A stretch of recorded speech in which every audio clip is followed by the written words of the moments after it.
Hello friends, இன்றைக்கி நம்ம சூப்பரான கத்திரிக்காய் சாப்ஸ் எப்படி பண்ணுறதுன்னு பார்க்கலாம். இது பார்த்திங்கன்னா ஒரு நல்ல சைடிஷ் மட்டும் இல்லை, அதே நேரத்தில் நல்ல சூடாக சாதம் வடித்து இந்த கிரேவியை சாதத்தில் போட்டு சாப்பிட்டாலே ரொம்ப டேஸ்ட்டாக இருக்கும்.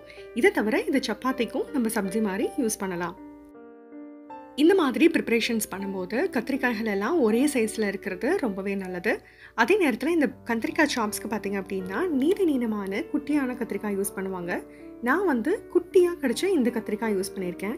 இப்போ கத்திரிக்காயில் பார்த்தீங்கன்னா இந்த மேலே காம்போட இந்த இலை நுனிகள் இருக்கும், அதை நம்ம கட் பண்ணி எடுத்துடணும்.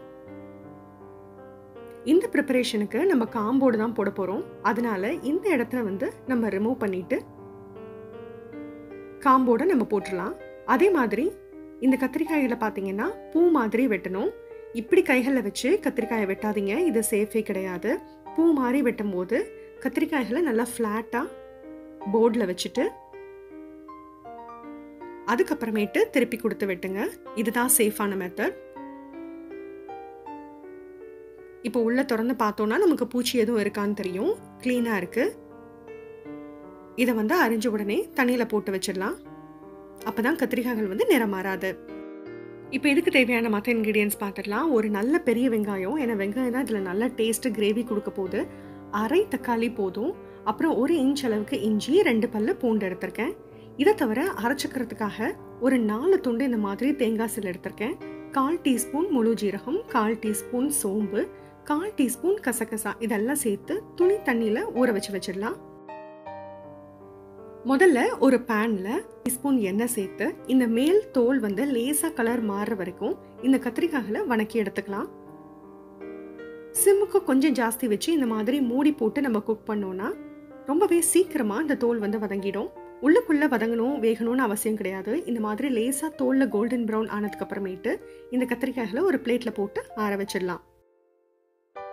இப்போ அதே பேனில் 1 இன்ச் அளவுக்கு பட்டை, 2 ஏலக்காய், அதுக்கப்புறமேட்டு நட்சத்திர மூக்குல 2 பெட்டல்ஸ், இவ்வளோ தான் யூஸ் பண்ணியிருக்கேன். லைட்டான தாளிதும் இதுக்கு தாராளமாக போதும். லைட்டாக வதங்கினதுக்கு அப்புறமேட்டு இஞ்சி பூண்டை நல்லா தட்டி சேர்த்துக்கலாம். அதுவும் நல்லா வதங்கினதுக்கு அப்புறமேட்டு நம்ம எடுத்து வச்சிருந்த வெங்காயத்தை நீளமாக அரிஞ்சு சேர்த்துக்கலாம். வெங்காயம் நல்லா வதங்கட்டும். இந்த மாதிரி கண்ணாடி போல் ஆனதுக்கு அப்புறமேட்டு தக்காளி சேர்த்துக்கலாம். தக்காளி லேசாக வதங்கினா போதும். அதுக்கப்புறமேட்டு மசாலா இன்க்ரீடியன்ட் சேர்த்துடலாம். 1 டீஸ்பூன் அளவுக்கு மிளகாய் தூள், அரை டீஸ்பூன் அளவுக்கு மல்லித்தூள், 1 டீஸ்பூன் அளவுக்கு உப்பு, 1/4 டீஸ்பூன் அளவுக்கு மஞ்சள் தூள். கொஞ்சமாக தண்ணி சேர்த்து கொஞ்சம் கிரேவி கிடைக்கிற அளவுக்கு கொதிக்க விட்டுறலாம். ஓரளவுக்கு நல்லா கொதிச்சிருச்சு. இந்த மசாலாலாம் நல்லா வெந்தோடனே சிம் பண்ணிட்டு நம்ம வணக்கி வச்சிருந்த கத்திரிக்காய்களை இதில் சேர்த்துடலாம். மூடி போட்டே குக் பண்ணலாம். நடுநடுவில் திறந்து இந்த மாதிரி கிளறி விட்டுக்கலாம். இப்போ நம்ம கிரேவி நல்லா திக்காக ஆரம்பிச்சிருச்சு.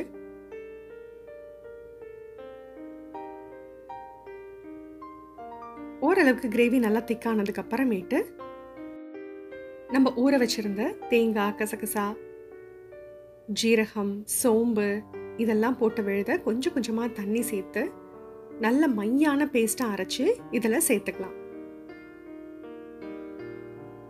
அவ்வளவே தான்.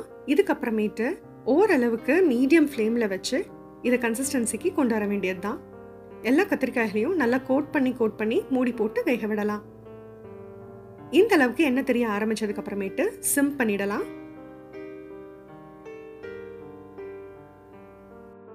ஒரு 10 நிமிஷம் தான் ஆகும் எண்ணெய் தெரிஞ்சு இந்த அளவுக்கு வரதுக்கு. கொத்தமல்லி தலை தூவி கார்னிஷ் பண்ணிடலாம். ரொம்பவே சிம்பிள், அதே நேரத்தில் ரொம்பவே டேஸ்டியான ஒரு வெஜிடேரியன் சைட் டிஷ்.